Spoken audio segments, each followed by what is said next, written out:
अचानक फोटो अच्छा समझी। अभी हम बड़ेती बद्रीघाट मोटर मार्ग पे हैं।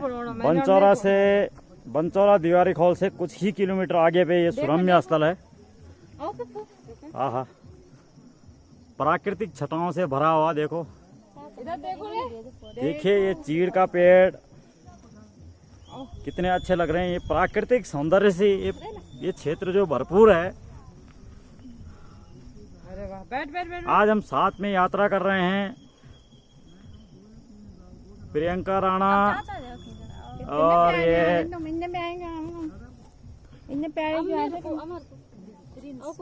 प्रिंस राणा और दिव्यांश राणा और प्रीति भक्ति और ये अभी निर्मला कुंवर भी पहुंची है। और ये यहाँ का इन नज़ारों का लुत्फ उठाना चाह रहे हैं। सेल्फी खींच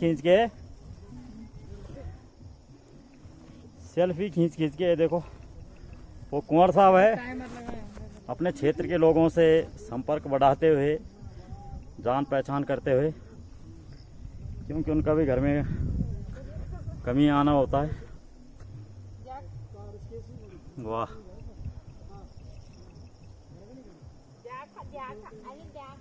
ये पूरा रूट जो है प्राकृतिक छटाओं से बिखरा हुआ है, प्राकृतिक छटाओं से भरा हुआ है। यानी यहाँ पर चारों ओर प्राकृतिक छटाएं बिखरी हुई हैं। हाँ हाँ, ये छोटे छोटे घास के विज्ञान में नजदीक से दिखाता हूँ। ये इन पे बैठ के जो सुकून मिलता है, जहाँ शहरों में चकाचौंध है, भाग दौड़ है, यहाँ आके जो आदमी का मन मस्तिष्क सब शांत हो जाता है और वो अपने स्व की ओर लौटता है, निजता की ओर लौटता है, अपने अंदर झांकने का समय मिलता है उसको।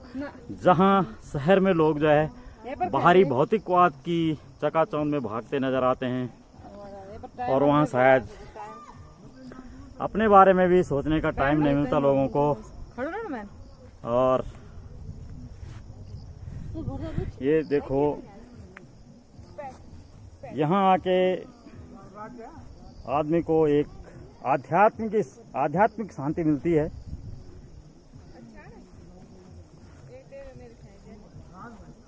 Uttarakhand is simply heaven, the abode of peace and spirituality.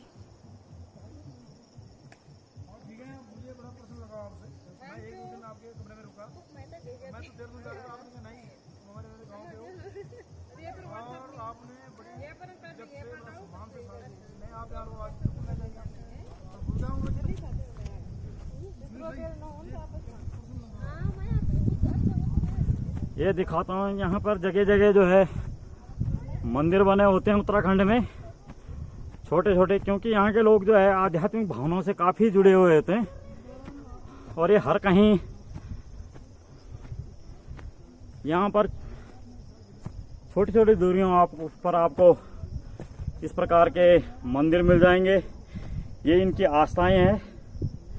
न यहाँ पर कोई बहुत महंगी मूर्तियाँ रखी है, न कोई बहुत बड़ी साज सज्जा है, लेकिन लोगों का जुड़ाव है। और यही चीज़ें उनको आत्मिक शांति अनुभव कराती है। ये देखिए, इस समय लॉकडाउन में रहते रहते आराम करते करते मेरी सांसें भी अब फूलने लगी है। यहाँ जबकि मैं थोड़ा ही चढ़ा हूँ, देखिए नीचे से यहाँ तक आते आते। शायद ये लॉकडाउन का असर है, क्योंकि लॉकडाउन में चलना फिरना भी कम हुआ, शारीरिक श्रम भी कम हुआ, तो इसका असर है ये देखो, ये बाड़ बनाई है लोगों ने। इसके अंदर जो घास जमेगी तो लोग जो है उसको अपने पशुओं के लिए चारा ले जाएंगे। ये क्षेत्र जो इन्होंने प्रतिबंधित कर रखा है एक तरह से। और ये देखो, ये मैं भी इस मंदिर के पास 2 पल बैठता हूँ सुकून की तलाश में, क्योंकि प्रत्येक मनुष्य आजकल सुकून चाह रहा है।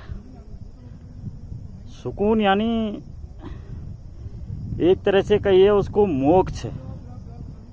वैसे तो हिंदू या भारतीय मैथोलॉजी में जो है मोक्ष तो मरने के बाद मिलता है, लेकिन एक तरह से हम इसको जीते जी मोक्ष कह सकते हैं। जीते जी मोक्ष की प्राप्ति करना चाहता है इंसान, और वो किससे प्राप्त कर रहा है?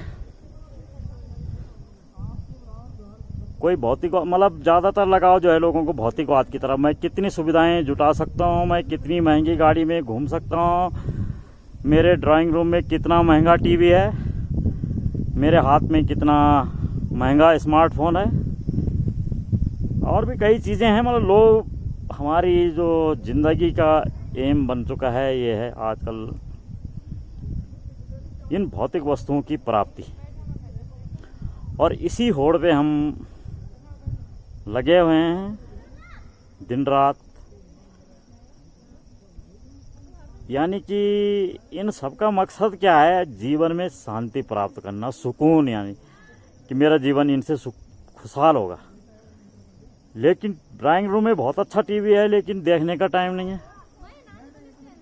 मोबाइल है, लोग अपने में लगे हैं, चैटिंग कर रहे हैं, लेकिन पर्सनली किसी को फ़ोन करने का समय नहीं है कि फ़ोन कर पाएँ या वीडियो कॉल के लिए समय निकाल पाएँ, क्योंकि वो भी एक ही होता है, एक साधन है एक दूसरे से मुखातिब होने का, लेकिन समय नहीं है।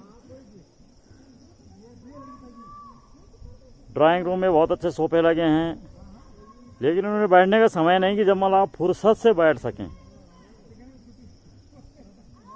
लेकिन ये उत्तराखंड के जो पहाड़ हैं, ये अपने आप में ऐसे स्थान है जहाँ मतलब आते ही लोगों में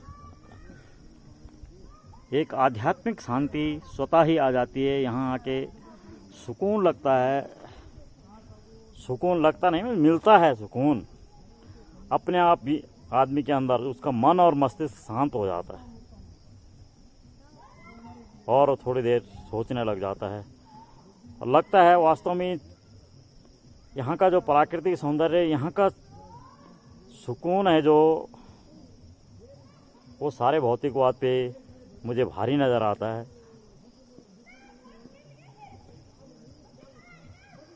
और मैं अपने को भाग्यशाली महसूस करता हूँ कि मैं उत्तराखंड के पहाड़ों में पैदा हुआ हूँ, और यहाँ पर भी हमारा निवास स्थान है। हम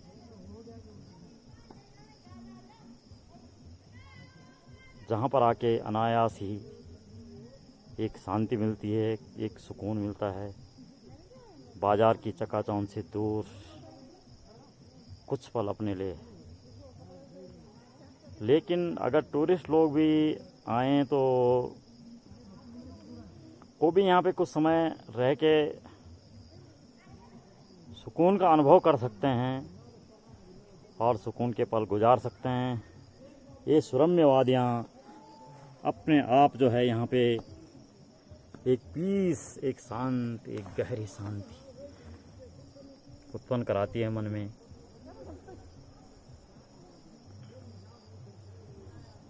लेकिन एक पलायन का दुख भी है। एक हमारा उत्तराखंड बना है, तो जो उत्तराखंड के उद्देश्य थे बनने के, वो आज भी फुलफिल नहीं हो पाए हैं, क्योंकि यहाँ की सड़कें भी जर्जर हालत में है। यहाँ पहाड़ों में कोई उद्योग नहीं लगा पाई सरकारें। सरकारों का फोकस भी केवल देहरादून, मसूरी, नैनीताल, हल्द्वानी, हरिद्वार, इन शहरों पे है। लेकिन जो यहाँ के छोटे छोटे शहर है, छोटे राज्य बनने का सपना ये था कि यहाँ का छोटा शहर भी जो बहुत अच्छा बने, यहाँ की सड़कें बहुत अच्छी बने, मतलब ऐसी सड़कें बने जैसे मसूरी से देहरादून की सड़क, मतलब 12 महीने बिल्कुल चकाचक है सड़क। एक गड्ढा होता है उस समय तुरंत भर दिया जाता है, और यहाँ सड़क में कई समय से गड्ढे पड़े हैं, लेकिन वो कोई भरने वाला नहीं है, ऐसे चल रहा है। यहाँ जब सड़कें अच्छी बन जाएगी तो यहाँ के लोगों का जो दूभर एक कठिन जनजीवन है वो बिल्कुल आसान हो जाएगा। और लोगों का रुझान, अगर लोग किसी को अपने घर में ही रोज़गार मिल जाएगा तो वो बाहर क्यों जाएगा। यहीं पे हमें रोज़गार मिल जाए, किसानों को उनकी फसलों के उचित दाम मिले, यहीं पे उनके घरों में अच्छे दामों में खरीदने आए, सरकार ऐसा सिस्टम विकसित करे।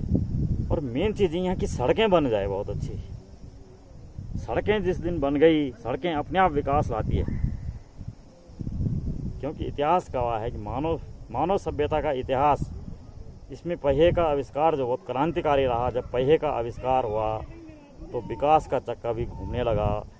और ये सड़कें जैसे ही कहीं के विकास के लिए सरकार को सबसे पहले वहाँ एक अच्छी सड़क ला दो। अगर एक अच्छी सड़क आ जाती है तो विकास स्वयं हो जाता है, सरकार को कुछ करने की ज़रूरत नहीं होती। तो अब हम यहाँ पे दिखाता हूँ, ये बच्चे जो है फोटोग्राफी कर रहे हैं। ये देखो, ये फिसलता भी है। ये चीड़ के पत्ते हैं जो फिसलनदार होते हैं।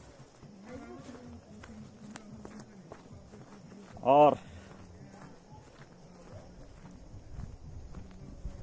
ये देखो नीचे बना है पशुओं के लिए पानी पीने के लिए स्थान बना है, तालाब बनाया गया है। तालाब क्या है, टैंक कह सकते हैं आप इसको। इसमें बारिश का पानी इकट्ठा होता है तो पशु पीते हैं इसको।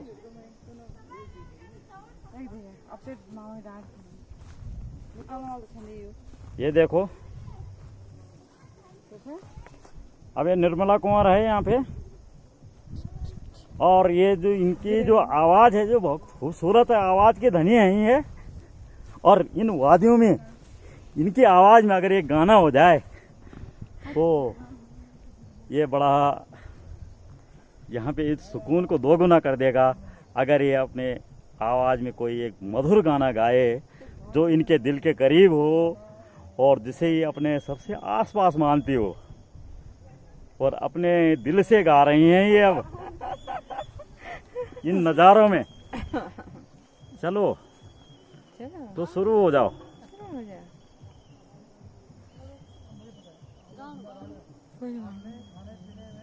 हाँ, तो ये सोच रही है अभी। कौन सा गाना? ये सोच रही है। प्रीति भी इधर खड़ी हो जाएंगी उनके साथ। कौन सा गाना? कौन सा गाना गाए हम? हुस्न पहाड़ों का, वो हमको याद नहीं है। हाँ, तो कोई और बिल्कुल जो इनमें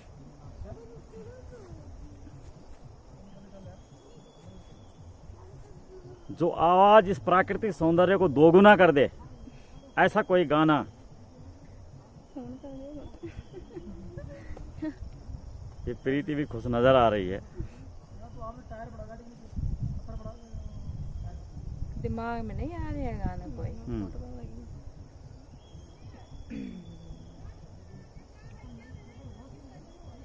चलो चलो चलो सोचो।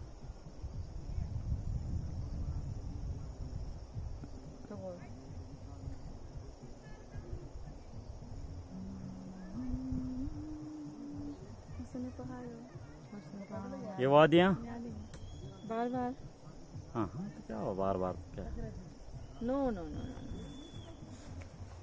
भजा भी है जवा जवा, हवा भी है रवा रवा, सुना रहा है समा, सुनी सुनी सी दास्तां।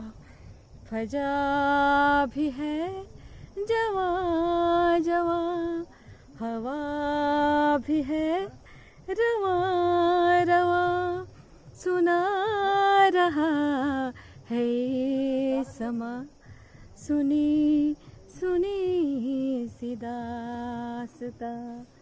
फजा भी है जवा जवा,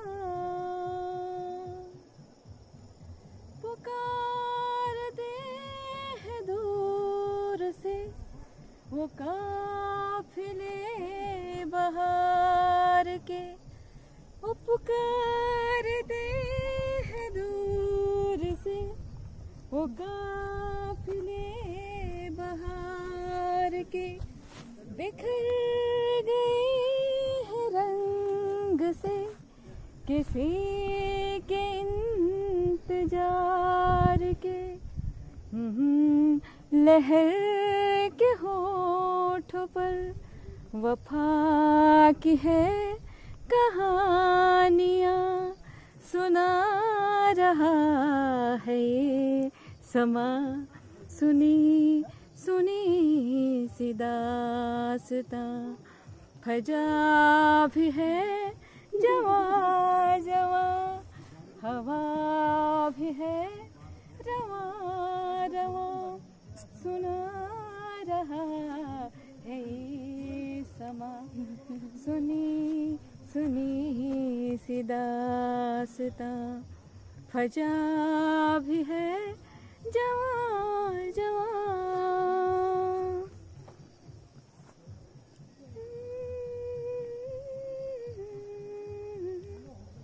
वाह, ये दास्तां सदियों तक इन वादियों में गूंजती रहेगी। और एक खूबसूरत गाना शायद इन फिजाओं में गूंज रहा है आज। और ये पत्तियां, ये छोटी छोटी घास, ये यहाँ का प्राकृतिक सौंदर्य, ये भी शायद इस आवाज से अभिभूत हो गया है। और ये चारों तरफ इस समा, इसने बहुत खूबसूरत समा बांधा है निर्मला ने। ये बहुत उच्च कोटि की गायिका हैं, ये थोड़ा रियाज नहीं करती हैं। अगर ये रियाज करें तो वास्तव में इनके गाने ने जो है एक आध्यात्म पैदा कर दिया है यहाँ पर। और इतना सुकून मिला इनकी आवाज़ सुन के, जो है इनकी मधुर आवाज़, जो है हमारे कलाकार, जो हमारी लीजेंडरी सिंगर हैं, तो उनके आवाज़ के पीछे कितनी साधना छुपी हम इमेजिन नहीं कर सकते हैं। ये देखो बनचौरा, ये देहरादून से बनचौरा की गाड़ी भी पहुंच चुकी है।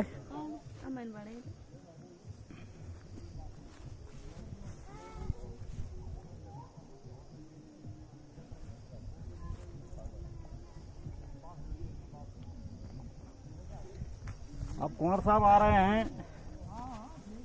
अब हम यहाँ से अभी प्रस्थान करते हैं। आहा, यहाँ वास्तव में इतना मजा आ रहा है, मन कर रहा है कि थोड़ी देर यहाँ ठहर गए। मन कर रहा है यहाँ कभी टेंट लगाए यहाँ पे, इस जगह पे रुके हैं। ये बुग्याल एक घास जो है, ये देखो इतना सुकून देती है। यहाँ पे नेचुरल सफाई करने की कोई जरूरत नहीं है।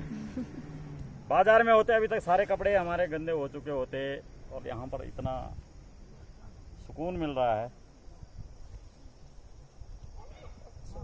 जिंदगी जैसे ठहर सी जाती है।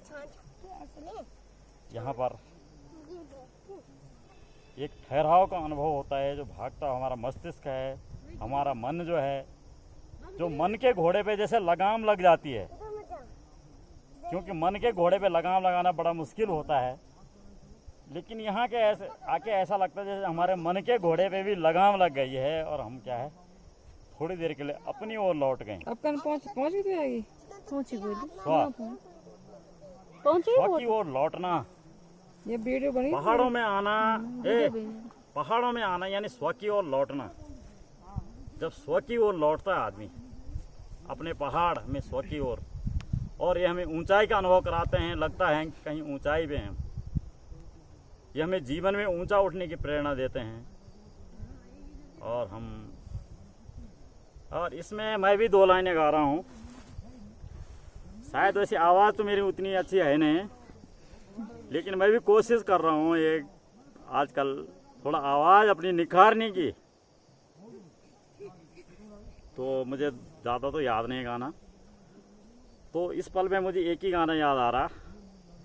रुक जाना नहीं तू कहीं हार के, कांटों पे चल के मिलेंगे साए बाहर के।